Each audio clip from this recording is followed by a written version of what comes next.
Kevin Lamarck, Reuters. The week of October 15 was supposed to be set aside to reflect on character. We celebrate National Character Counts Week because few things are more important than cultivating strong character in all our citizens, especially our young people, President Trump said in declaring it. The grit and integrity of our people, visible throughout our history, defines the soul of our nation. This week, we reflect on the character of determination, resolve, and honor that makes us proud to be American. There hasn't been much time to talk about character.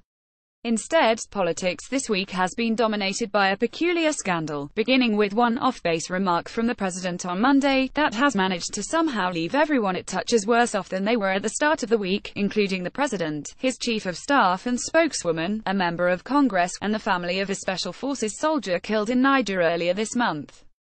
The mess began on Monday, when Trump hastily called a press conference at the White House. The president made several noteworthy statements, some of them deeply dubious, but the one that grabbed the most attention was his unusual response to a question about the deaths of 4 U.S. soldiers in Niger in early October, about which the White House had been strangely quiet.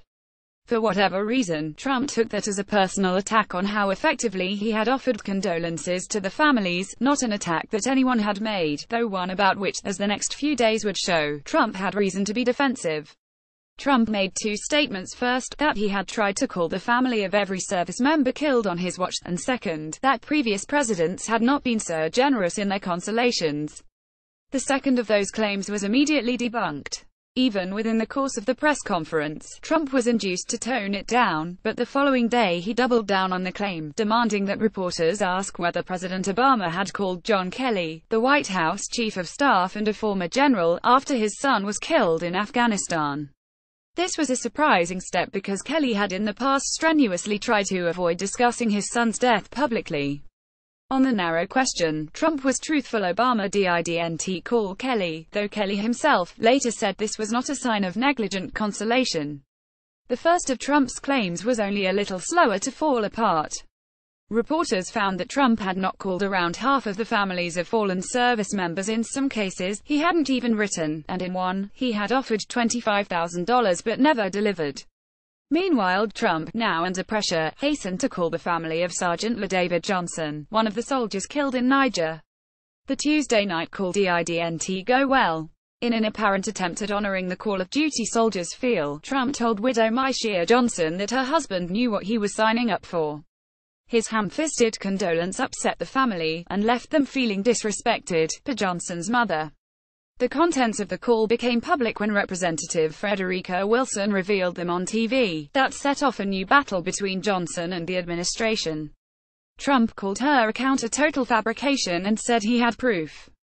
Wilson stood by her story and told Trump to produce his proof. The White House, in a moment of either irony or disingenuousness, accused Wilson of politicizing an issue Trump had made a political centerpiece 2 days earlier. Then on Thursday, Kelly showed up at the White House press briefing, an unusual appearance. During his time at the lectern, he defended Trump and took responsibility for his words to Michelle Johnson, in effect acknowledging that Wilson's account was basically right. He also slammed Wilson for politicizing the matter, overlooking his own boss' central role. Finally, he delivered a broadside against Wilson, describing the dedication of an FBI building in 2015 and claiming the congresswoman, whom he called an empty barrel, had bragged about obtaining funding for the building from President Obama.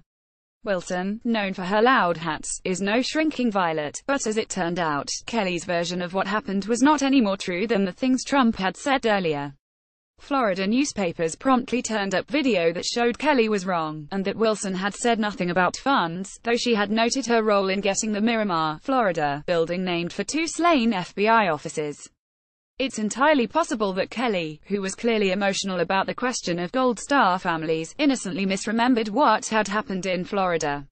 But rather than accepting that Kelly had been wrong, Press Secretary Sarah Huckabee Sanders tried to claim that had been right all along. General Kelly said he was stunned that Representative Wilson made remarks about her own action in Congress, including lobbying President Obama for funding. General Kelly said, "If you're making it about yourself, you are an empty barrel," Sanders said. What General Kelly referenced yesterday, exactly what he said, there was a lot of grandstanding. Disturbingly, Sanders also suggested that it was inappropriate to even question Kelly, because of his military service. If you want to get into debate with a four-star Marine general, I think that is highly inappropriate, she said Friday. It's easy to read warnings about military coups as hysterical, but the implications of Sanders' statements are dark. Sanders had a somewhat undeaf response to criticism of the president's call to the Johnson family. If the spirit in which those comments intended were misunderstood, that is very unfortunate, she said.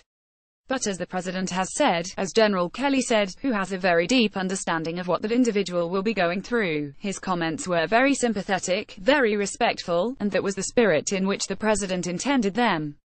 If they were taken any other way, that's an unfortunate thing, so that was Character Counts Week.